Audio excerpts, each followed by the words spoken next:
is what is sustainable fashion? Because what I think it is and what you think it is different probably. And so there are many definitions of sustainability, and there's different definitions for sustainable fashion. So it's very difficult to be black and white about sustainable fashion, number one. Therefore, number two, my point is that supposedly of the total fashion industry today, roughly 3 to 5% of it is sustainability champions, meaning businesses that are really driven by sustainability. So looking forwards, we will see the size of the sustainable fashion market increase, because to not become more sustainable is a business risk, and it's also a reputational risk. So the good news in many ways is that we have to create a fashion industry that can work with the planet, not against the planet.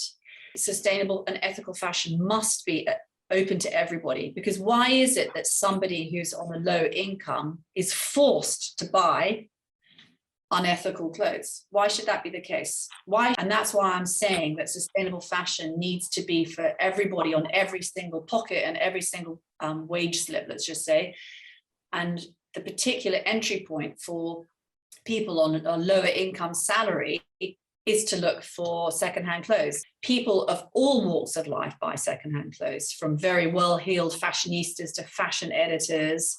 You know, thrifting is enormous as a fashionable way to buy clothes. A lot of luxury fashion is based on beautiful craftsmanship, wonderful materials, artisanal, you know, long historical traditions, etc., and artisanal methodology. Not only that, a lot of luxury is a good entry point for very innovative new materials. So I do think that the luxury industry has got a wonderful, good part to play in the emerging sustainable fashion world.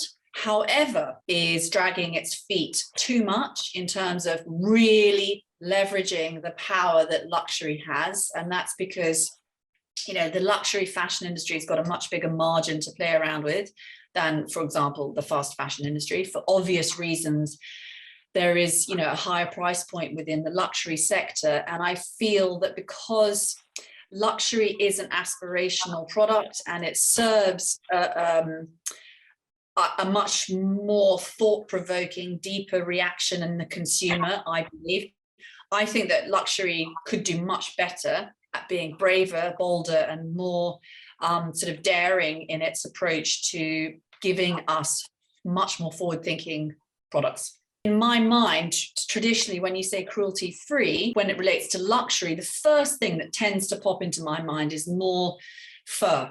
So we're definitely seeing big groups constantly signing up to banning all fur in their supply chain. So I do think as luxury is the main outlet for the use of fur, we're seeing a moment in time where we're getting fur out of the fashion industry. You can argue that there is potentially a place for leather in the fashion industry because it's very, very durable, and it is coming from much of it comes from as a byproduct of the food industry.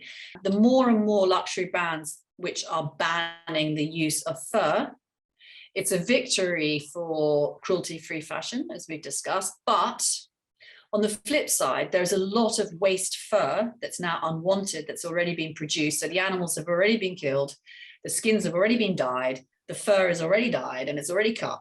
And there's a lot of it now that is locked in the supply chain because these furs were ordered 2 years ago, let's just say 1 year ago, before this movement really started to gather momentum. So I'm just sharing that we still have a problem, which is the amount of fur that's stuck in the waste stream at the moment. And then ethically, you say, I ask myself, what do we do with it? Do we just incinerate a lot of it? Or do we find a usage for this fur? The simplest way to obviously reduce carbon and water pollution is to stop producing anything. I mean, you know, that would be the best solution. We've all got enough stuff in our wardrobes, and you could say that, well, that's the solution, but obviously it's not the solution because it's an unrealistic expectation. And from an economic perspective, it's completely unviable. The fashion industry, particularly the luxury fashion industry, it has a massive cultural role to play in our society. And so it is not realistic to expect that we should never produce anything more. So the fashion industry is here to stay. The luxury fashion industry is here to stay. But what we aggressively need to do is to find ways of making beautiful products that have much lower water and carbon, for example, impact. And to do that, we need the entire fashion supply chain to collaborate, and we need money to pour into innovations. Everyone says, oh, regulation would be amazing, but unfortunately, the regulation is not really very forthcoming. It's not coming quick enough and fast enough to really push this change. To give you an example, the French government recently banned the incineration of recyclable goods, and a lot of that would be luxury goods. And as a result of that, you can see that a lot of positive change has happened within France because regulation changed. And so everybody lined up and said, right, we have to make change. So regulation does work. We know that. It's just that its rate of integration is too slow. We can't sit around waiting for regulatory change, even though it would be a fantastic motivator to clean the fashion industry up. And the reason, different countries have different priorities and different regulatory pressures. And the challenge of the fashion industry is it's so global and the supply chains are so diverse that one product could be made across 4 or 5, whatever countries. And each of those countries have got different laws. It's very difficult to just come up with one global blanket rule. Thou must do thus. It doesn't really happen. And so the regulatory changes are very fragmented, and they're not really addressing the needs of the global fashion industry. The sad reality about humans is that it always takes a crisis to make us wake up. And in the fashion industry, we've had a few crises over the years, and it has woken people up, it's jolted people. And the first big one that created a lot of change was Rana Plaza, which was that terrible factory collapse in Bangladesh in 2013. And it was the worst industrial disaster in the fashion supply chain. And off the back of it, many businesses, mainly fast fashion businesses, it was highlighted that they didn't even know where their supply chain was made and which suppliers were making their clothes. And that was a terrible incident for the fashion industry. 1,300 plus deaths, absolute disgraceful tragedy. Now that woke people up. Suddenly they saw dead garment workers squashed amongst the sewing machines and fabrics of the clothes that we wear. And it woke people up, and it made people think, where are my clothes made? Who's making my clothes? Under what conditions?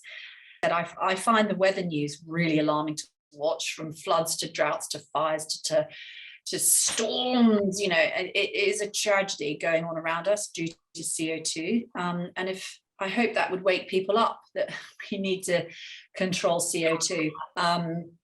So we can't put up with it anymore. And I can say, from speaking to many CEOs, many business leaders, etc., that there's a very heightened sense of urgency today. People in the know that it's urgent.